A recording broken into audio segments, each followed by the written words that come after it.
মাধবপুর সোনারঘাটে এমন ভাবে সাজাইবো আমি, বঙ্গবন্ধু সোনার বাংলার মডেল বানাইয়া উদ্বোধন করাইবো আমি মাননীয় প্রধানমন্ত্রী জননেত্রী শেখ হাসিনাকে। সোনারঘাট মাধবপুরের মাটিতে আমি উদ্বোধন করাইতে চাই। 4.5 বছরের মধ্যে আমি উনারে সোনারঘাট বা মাধবপুরের মাটিতে নামাইতে চাই। আছে যে সবচেয়ে বেশি কষ্ট লাগছে যে আমাদের এলাকায় আমরা পর্যটন প্রতিমন্ত্রী পেয়েছিলাম, কিন্তু আমি এসে শুনলাম যে উনি একদিনও এই পর্যটনের জন্য একটা উৎকৃষ্ট জায়গা সাতচল্লিশ সারা বাংলাদেশের মানুষ চিনে, অথচ এদের কমিটির সাথে সহ ব্যবস্থাপনা কমিটির সাথে একদিনও উনি বসার সময় পাননি, হয়তো উনি ব্যস্ততার কারণে পাননি। এটা শুনে আমি ওই সময়ের একজন নাগরিক হিসাবে আমার কষ্ট লাগছে।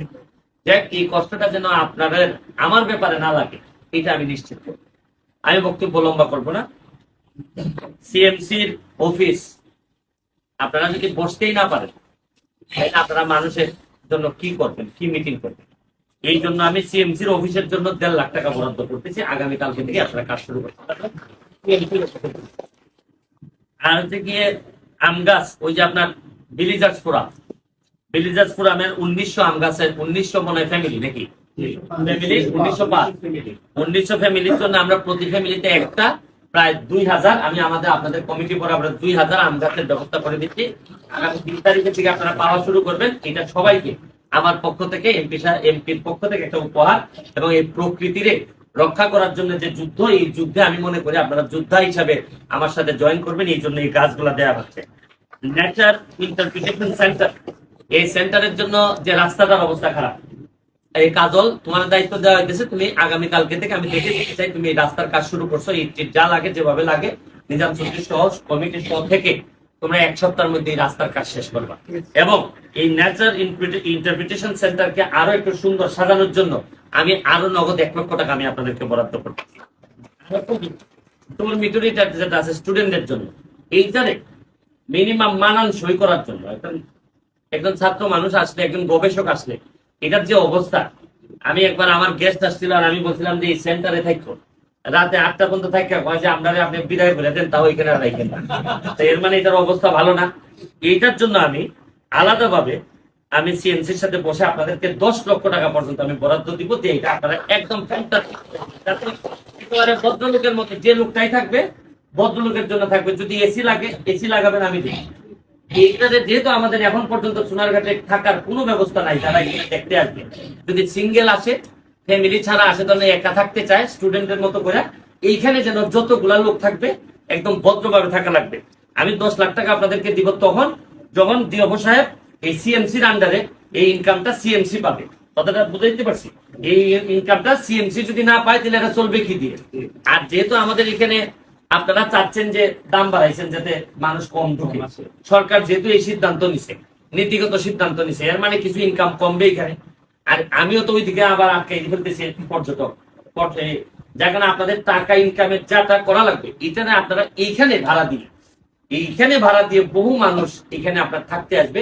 তাদেরকে আপনারা সিএমসি বসে সিদ্ধান্ত নেবেন কত টাকা ভাড়া নিলে সুন্দর, যদি আপনারা প্রেজেন্টেশন দিতে পারেন, বাথরুম গুলা যদি সুন্দর হয়, যদি এসি রুম থাকে, যা যা লাগে এই খরচটা আমি দিব। এটা আমি মনে করতেছি এটা আমার নিজের বাড়ির মতো মেহমান আনলে যেভাবে করবো, এই ডরমিটরিটার জন্য আপাতত আমি 10 লাখ টাকা পর্যন্ত আমি আপনাদেরকে যদি আরো লাগবে আমি আরো দিতে পারবো, কোনো অসুবিধা। কিন্তু আমাকে দেখাইতে হবে যে ইউ আর ডুইং বেটার। না দেখাইতে পারলে আপনি তো আমার চিনেন, আমি ব্যারিস্টারের টাকা কিন্তু এমনি সব নিয়ে দিতে পারবেন। কিন্তু আমি যদি বুঝি যে এটা জায়গায় মতো যাচ্ছে না, তাহলে আপনার যে জায়গায় কামড় দিলে আপনিও মরবেন, এই জায়গায় কামড় দিয়ে আমি শিখছি।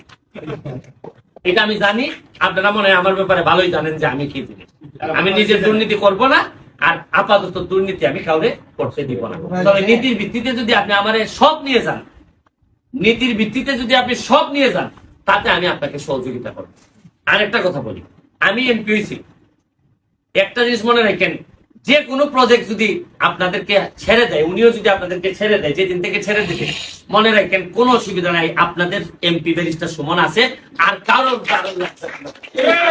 এমপি হয়েছি কি আমি নিজে তো টাকা বানাইতে আসি নাই। সুতরাং আপনারা কেউ খারাপ থাকবেন না, এবং বনের উপর নির্ভরতা কমাইয়া কিভাবে কর্মসংস্থান বাড়ানোর যা যা আছে আপনাদের, এটা আমার ভালো হয়েছে। এই মেম্বার সাহেব যেটা বললেন, এই যে 4 ইউনিয়নের যারা আছেন 1905টা ফ্যামিলি, এদেরকে কিভাবে আরো অর্থনৈতিক ভাবে সমৃদ্ধ করা যায়, এটার জন্য আমার কাছে যে বরাদ্দ আসবে, ধরেন যে সেলাই মেশিন মোবাইল শিক্ষা, ওনারা যারা মোবাইলের জন্য যেটা করলেন, এগুলা করার জন্য যা যা লাগে আমি আপনাদেরকে করে দিব।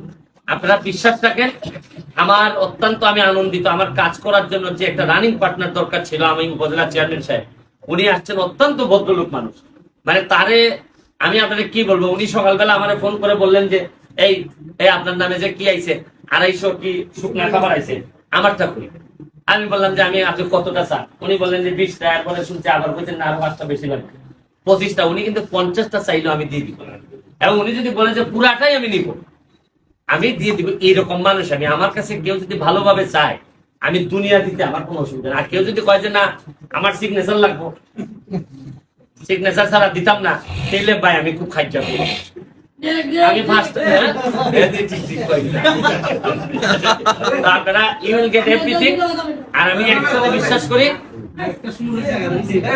কোনটা বাগানে যেটা পাম অয়েলের যেটা, এটা ভিতরে না গিয়ে বসার জন্য যেটা সিএমবি রোড আছে বা রোশন হায়ার রোড আছে, এটার পাশে হালকা একটু ওই জায়গাটাতে 2-1টা বসার জায়গা হালকা করে, যাতে এটা আবার করতে হবে কি, যদি এখানে বসার জায়গা করতে হবে প্রাকৃতিক উপায়ে। যেমন ধরো বেতের চেয়ার বা যেসব চেয়ার নষ্ট হবে না কিন্তু আবার কোনো স্ট্রাকচারও না। কথা আমি বুঝাইতে পারছি? এটা সিএমসি বসে তোমাদেরকে সিদ্ধান্ত নিতে হবে। আইন আছে, কোনো স্ট্রাকচার করা যাবে না। তো স্ট্রাকচার না করে আমরা যেটা করবো, এটা হচ্ছে গিয়ে আবার স্ট্রাকচারের ছাড়া অন্য অনেক কিছু করা যাবে। এইগুলা যেগুলো হচ্ছে গিয়ে পার্মানেন্ট এখন আপাতত করার দরকার নাই। এগুলা টাকা লাগলে বেশি লাগলে আমি তোমাদেরকে বিভিন্ন কাঠের চেয়ার দেখাবো। আমেরিকাতে আমি দেখে আসছি এত সুন্দর চেয়ার কাঠের, যে তোমার দেখলেই ভালো লাগবে যে কাঠের চেয়ার গুলো সুন্দর। শুনো, ইউজ ইউর ব্রেইন। মানি সবসময়, টাকা সবসময় সমাধান দেয় না। সমাধান দেয় হচ্ছে গিয়ে তোমার ইন্টেলেকচুয়ালিটি। যদি ইন্টেলেকচুয়ালিটি বা তোমার জ্ঞান, আমি সবসময় বলি মাথাটা ঠিক আছে কিনা, দেখো এর ব্রেইনটা ঠিক আছে কিনা। অসৎ লোককেও সৎ বানানো যায়, অনৈতিক লোককেও নৈতিক বানানোর ট্রেনিং দিয়ে বানানো যায়, কিন্তু যে লোকটার ব্রেন ঠিক না তাহলে তো চিকিৎসা ছাড়া। আর আমাদের যে চিকিৎসা, এই চিকিৎসার অবস্থা তো চিকিৎসা লাগে, যার কারণে একটু ঝামেলা হয়ে গেছে। আমরা পারি না সবকিছু করতে, but we are trying hard. আমরা চেষ্টা করে যাচ্ছি। আমি সাতচুরির বিষয়ে 3 দিন গেছি আমি এলজিডিতে, বলছি যে সাতচুরি আমি কিচ্ছু করতে পারি না এখন পর্যন্ত, চারা গাছ দেওয়া ছাড়া। আমি রাস্তাটা এদেরকে দিয়ে আমি এই রাস্তায় সাতচুরি যাবো। সাতচুরিতে 3 দিন গিয়ে 2 বার রিভাইজ দিছে। এদের রাস্তা নাকি এত ভাঙা, আমাদের ওই কিসে থেকে এলজিডির হেড অফিস থেকে ফোন দিয়েছে, দেয়া বলছে যে ওনারা বলছে যে স্যার যে বরাদ্দ আপনারা দিছিলেন এই বরাদ্দ দেওয়া হবে না, কারণ রাস্তা নাকি খালি নিচে নামে। সাতচুরির জন্য আমি কাজগুলো আগাই নিচ্ছি, আপনাদের অনেক সমস্যা সমাধান করে দিব। কারণ আপনাদের এখানে একটা পর্যটনের একটা ভালো জায়গা হইতে পারে, কারণ আপনাদের পাশেই তো ইন্ডিয়া। সাতচুরিটারও অনেক ভালো, এই বাগানটারও আমরা ভালো একটা জায়গায় নিতে পারবো। আর হচ্ছে কি এইখানে আপনারা জানেন যে এই যে কি পরিমাণ পাহাড় ভাঙতেছে, টিলা ভাঙতেছে। এখানে আমি একটা ব্রিজের এক্সটেনশন করে দিছি। এখন আমি শুনতেছি যে এই এক্সটেনশনও নাকি ভাঙে নিয়ে যেতেছে। কালকে ওরে যে কাজ শুরু করাইছি, প্রায় আমার হিসাব দিল প্রায় 2.5 থেকে 3 লাখ টাকা লাগবে অলরেডি আমি গাইড ওয়ালের জন্য। অথচ গত 10-15 বছর ধরে এরা গাইড ওয়ালের জন্য কতজন লোক যে বলছে যে একটু গাইড ওয়াল করে দেন, গাইড ওয়াল করে দেন। আমি ছাত্র থাকা অবস্থায় গাইড ওয়াল করছিলাম নিজে বাঁশ দিয়া, ঠিক আছে পারি নাই। আবার এর আরো কিছু স্বভাব নষ্ট আছে এই এলাকায় যারা থাকে, এরা মনে করে যে সব দায়িত্ব সরকার, এরার কোনো দায়িত্ব নাই। এরা এরা তুই ঠিক করছিস, তোরা মোবাইল দিব ঠিক আছে, মোবাইল দিব।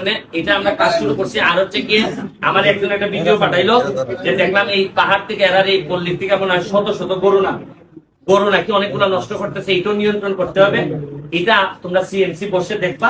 আর এখানে কোন ইলিগাল স্ট্রাকচার থাকলে কিভাবে এটা ভাঙতে হবে বা এটা রিমুভ করতে হবে, এটা যদি আপনারা সিএমসি এর কোনো সহযোগিতা চান, এখানে ইউনো মহোদয় আছে, তাদের সাথে আলাপ করে, ওসি সাহেব আছে, আলাপ করে নেবেন। আমি আপনাদেরকে পুরা হৃদয় খুলে দিতে প্রস্তুত। আপনারা এখন নেওয়ার জন্য প্রস্তুত হন। এবারে যে কমিটি হয়েছেন, আমি মনে করি যে আপনারা মানে এত ভাগ্য ভালো যে এমন একজন কমিটি, আপনারা সভাপতি হইতে পারেন, সেক্রেটারি হইতে পারেন, কিন্তু আমার এমন একটা লোকটা আপনারা এমপি রে পাইছেন, মনে হবে যে আপনাদের কমিটির মেম্বার। এই হিসাবে আমি কাজ করবো এবং এই কাজটি সারা বাংলাদেশের সামনে একটা নমুনা হিসাবে দাঁড় করানো আমার দায়িত্ব। আমি 4.5 বছর আসিয়া, এই 4.5 বছর যদি বাচ্চা থাকি, তাহলে আপনারা হারে হারে দেখে যাবেন যে এই সাতচুরিরে পর্যটনের মাধ্যমে আমি কোথায় নিয়ে যাই। এবং রেমা কালেঙ্গা নেক্সট টার্গেট আমার, এইটার পরে আমি রেমা কালেঙ্গারে ধরবো। গাছ গাছালি মানে আমি বিদেশে গিয়া অনেক জায়গায় দেখছি, আমার কাছে মনে হয়েছে যে এরা পৃথিবী না, এটা বেশ বানায় রাখছে এমন সুন্দর। আমরা শুধু স্বভাবের কারণে পারি না, আমরা অত অভাবে ছিলাম না, কিন্তু স্বভাবটা খারাপ। কিছু স্বভাবটা ঠিক করে যদি সামনের দিকে আগাইতে পারি এবং বঙ্গবন্ধু সোনার বাংলাটা উপহার দিতে পারি, আমরা দেখবেন এমনও ইচ্ছা আছে মাধবপুর সোনারঘাটে এমন ভাবে সাজাইবো আমি, বঙ্গবন্ধু সোনার বাংলার মডেল বানাইয়া উদ্বোধন করাইবো আমি মাননীয় প্রধানমন্ত্রী জননেত্রী শেখ হাসিনা। সোনারঘাট মাধবপুরের মাটিতে আমি উদ্বোধন করাইতে চাই। উনি, আপনারা আশ্চর্য হবেন যে আমি প্রতিদিন যে প্রধানমন্ত্রীর সাথে আমি বছরের পর বছর ট্রাই করছি, দেখা করার সুযোগ পাই নাই। এখন কি কপাল আমার, প্রতিদিন উনার সাথে আমার দেখা হয়, কথা হয়। উনার যে সিট আর আমার যে সিট, বিধাতার কি নিয়ম যে উনি চাইলেও আমার কাছে চোখ সরাইতে পারে না, আর আমিও পারি না চোখ সরাইতাম, কারণ একেবারে সোজাসুজি বইছি। যার কারণে আমার কথা ওনার শুনতে হয়, আর উনার কথা তো আমি সবসময় শুনি। সুতরাং দুইজনের শোনাশুনির মধ্য দিয়া চিন্তা করেন না কোনো একবার এই 4.5 বছরের মধ্যে আমি উনারে সোনারঘাট বা মাধবপুরের মাটিতে নামাইতে চাই। বঙ্গবন্ধু নাম ছিলেন কিনা জানি না, তবে বঙ্গবন্ধু কন্যারে নামাই দেওয়ার মধ্য দিয়া একটা সোনার বাংলার মডেল ওনার কাছে আমি সাবমিশন রাখবো, জমা দিব। এটাই হবে আমার জীবনের একটা বড় পাওয়া। ভালো থাকবেন। জয় বাংলা, জয় বাংলা।